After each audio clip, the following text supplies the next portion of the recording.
Hi guys, it's Laura from madmimiscrochet and farming, and today I am doing a tutorial on how I make my scrap rug. And this is going to be the new rug that I am going to be making this time. So the yarn that I'm using is Lily Sugar and Cream, and it is the big, obviously the big one. And there is, it's a medium 4-weight, dee-dum-dee-dum-dum. Let's see, there we go. 14 ounces, 674 yards. So, it is 100% pure kitchen cotton. I would not make a dress out of this. I'm just saying. Okay. And this is going to be our constant color. When I make my rugs, I hold 2 yarns together. So, as you can see, this is my scraps. And I will be using this with the black. So, here we go. If I can, here's the end. So, I'm going to pull up a little bit. There we go. So, first thing we're going to do is hold them together. Just like this. And we're going to make a slip knot. And how I make a slip knot is I hold them together, I wrap it around, and then cross it in the front. And I'm going to be using 2 different hooks and a couple of stitch markers and, of course, some scissors. We're going to be chaining with the larger hook, which is an I or a 5.5 millimeter. That way it'll be a little bit easier for us to get into the back hump of the stitches. You want to make it the chains loose, but not overly loose. You kind of want to make them just right, just like baby bears, porridge, just right. So, there we go. It's going to slide a little bit, pretty easy. And you're going to make the chains for as long as you want. I'm thinking the chains that I am doing, whenever I get close to running out of the white, it will be time for me to turn. So I'm just gonna chain, you know, you yarn over, pull through, yarn over, pull through, yarn over, pull through, and you're just gonna keep doing that until you either split and you have to stop, or until you get to how long you want it to be. This rug is going to be on my side of the bed, upstairs in my bedroom. And I want it to kind of run the length of the bed, so this one's going to be kind of a runner, so to speak.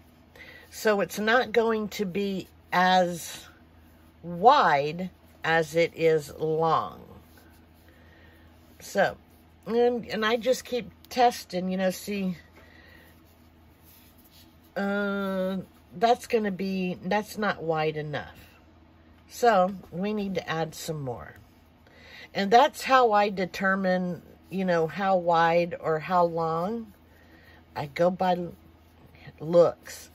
It looks just wide enough. I need some more black. There we go. So, when you think it looks right for the place you want it to be, then that's when it will be time to chain one and turn. let's see,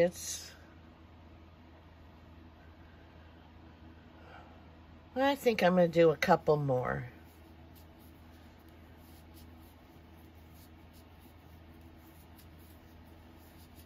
So yeah, I was thinking when I get close to running out of white, it'll probably be good. So I think this is good right here. I still have some white, but that's okay. I might do 2 more, just to be on the safe side of it doesn't really matter. Okay, so there we go. So now we have our chain, and we used our 5.5 millimeter. So now we're going to put that away, and we're going to switch to the 5 millimeter. And then we're just going to go half double crochet. I'm not going into this first one right here, but into the second one. I am making a half double. So I yarned over and getting in, and I'm going into the back hump. That way it will leave a nice pretty edge. There we go. So now, working with this kitchen cotton can hurt sometimes. It's rough, and I crochet very tight, as you can see. So we're just going to work our way through it with half doubles, and you yarn over. Okay, well, see, there we go. You pull it out of your hands.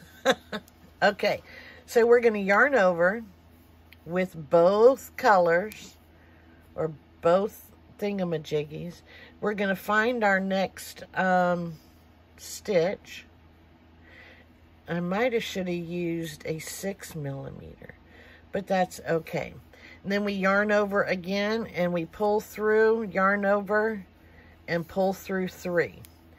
And there we go. And look, here comes our pink coming up. So sometimes I prepare all of my colors, and then sometimes I don't. I'm a fly by the seat of my pants kind of person. So, all right. So, one thing, I've been asked, how do I keep my edges so straight? Well, the one thing I do is I keep a stitch marker, and I don't use it because I know where the stitches are now. But I always try to keep a piece of McDonald with me. So I put a stitch marker there, and I close it up. That way I know this is the last stitch that I need to go into. So I'm going to go all the way to the end, doing half double crochets. So I'm going to show, you're going to yarn over, you're going to very carefully get into the back hump with both colors. You can see that I have the black and the white. You're going to yarn over again and pull through, yarn over and pull through 3. And that is all I do, back and forth and back and forth. It gets to be very tedious. Your hands will hurt. This is a great way to exfoliate your skin. Oh yeah, this cotton can be murder on your skin. I always make sure that I moisturize afterwards and kind of give both of my hands a little massage after. So there we go. And you can see that I forgot to put the pink one with it. So we're going to take it out and try again.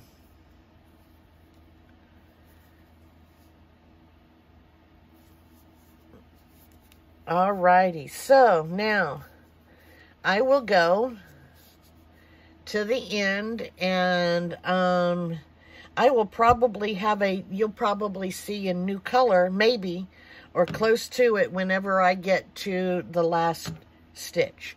So I'll be back when the last stitch is upon us. Okay, guys, so you can see I am a pretty tight crocheter, and this can pretty much hold any shape I put it into. But good thing about it is that it does come out. So we are on the last stitch. So we're going to yarn over, go into that last stitch, making sure we get both the black and the white. The last stitch is kind of tricky. So there we go. We're going to yarn over again, pull through, yarn over, pull through 3. And there you go. Now, I'm going to show you why I like to go into the back hump. Because you can see right here, it already looks finished. So this way I don't have to go back and finish it, because it is already finished. So now let's go on to the next one. So we're going to yarn over and chain 1, only 1, and then we're going to turn, and then we're just going to go into the exact same stitch that we just finished. Here's the last stitch. Here's the chain 1. This is on the hook, and this is the yarn over. So we're going to go right back into that same hook, and there's my yarn over. I'm going to pull it through, yarn over, and then pull through all 3. This one I do pull a little bit tight, but not too much. And then I get my second stitch marker and stick it there. That way I know that is the last stitch to go into. If you have a problem finding the last stitch to go into, or your work starts going sideways, keep a stitch marker there. That way you know this is your last stitch, and you're not forgetting one, or you're not putting 2 into 1. So now we're just going to, look, see, there's my color change. And that blue in the black is going to be kind of hard to see. So I'm thinking after I run out of yarn on this ball that I already made, that I might just put lighter colors on here, because I don't think the blue will show through very well. Now, I don't care if the knot shows or not. On this side, you can see that there's the knot right there. But, you know, it's a scrap rug, and you're gonna have, you know, unless you really want to weave in every single color change you do, you're more than welcome to do that, but I don't do that. So I just go with the flow. I do not know what the name of the knot that I use is, except when I tie it, I put a half double on one side, and the other half, not a half double, it's a square knot. So I put a half the square on one side and the other half on the other, and and then I just cut it. So there we go. It is kind of, you can see the blue a little bit, but it is kind of hard. So I do have quite a bit of blue to do. So I'm going to keep going on mine, and I will meet you guys back at the last stitch. Okay, so I am coming to the end, and you can see I have a new color, and I have another new color coming up. Let me pull some of this. So I have 2 more stitches to go. There's the one before the last one, and here is the last one. So I'm going to take the stitch marker out, yarn over, go through the last one. Oops. There we go.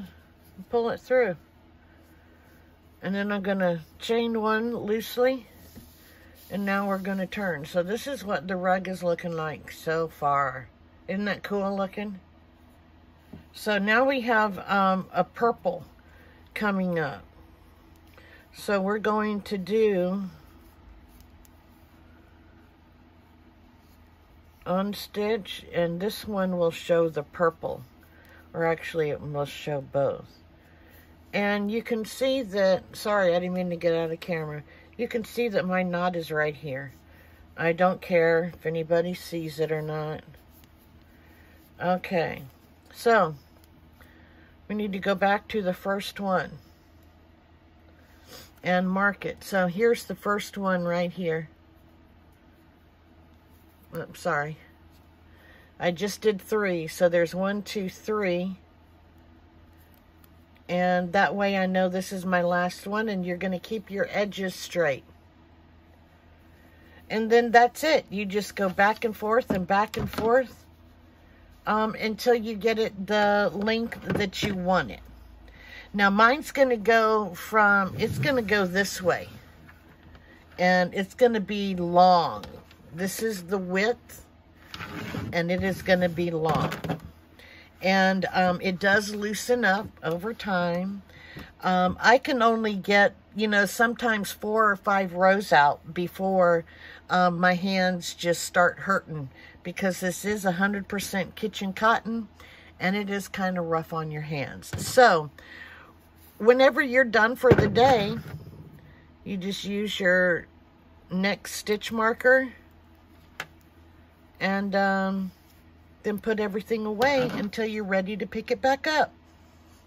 So, I know somebody is going to ask, how do I join my yarn? So, let me show you how I join my yarn.